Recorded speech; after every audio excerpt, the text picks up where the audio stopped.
بسم اللہ الرحمن الرحیم، سلسلہ نمبر 17، بورڈ کا پیغام۔ انانیت و تکبر کے نتیجے میں زندگی کا اصل سرچشمہ یورپ کے علم اور اس کے دسترس سے باہر ہے، لیکن اس کی طرف توجہ اپنی ناکامیابی کے اعتراف پر موقوف ہے،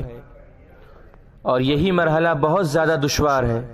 جو لوگ اس کے ذہن، اس کی اجتماعیت اور سیاست پر قابض ہیں،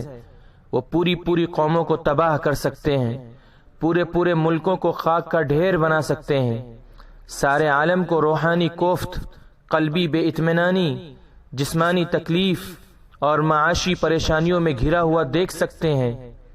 وہ اپنے مذہب کو اپنے خنجر سے خودکشی کرتے ہوئے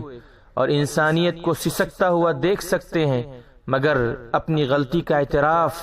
اور اپنے دیوالیہ ہونے کا اقرار نہیں کرتے۔ وہ نسخے پر نسخہ آزما کر مرض کے بجائے مریض کو ختم کیے دے رہے ہیں، مگر طبیب حاذق کی طرح اس سے رجوع کرنے سے عار محسوس کرتے ہیں۔ ان کے حلق سے نہیں اترتا کہ دنیا کو ہر علم و فن کی کتابوں سے بھر دینے اور کائنات کے راز فاش کر دینے کے بعد وہ صحرائے عرب کے ایک امی کی طرف کس طرح رجوع کریں، جس کو کاغذ پر لکھنے کی صنعت اور لکھے ہوئے حروف کو پڑھنے کا فن نہیں آتا تھا۔ اس انانیت اور تکبر کا یہ نتیجہ ہے کہ انسانوں کی کئی نسلیں موت کے گھاٹ اترتی جا رہی ہے، اور ایک عالمگیر مصیبت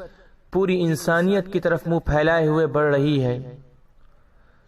حضرت مولانا سید ابو الحسن علی ندوی رحمۃ اللہ علیہ، سابق صدر آل انڈیا مسلم پرسنل لا بورڈ، تحریک اصلاح معاشرہ آل انڈیا مسلم پرسنل لا بورڈ۔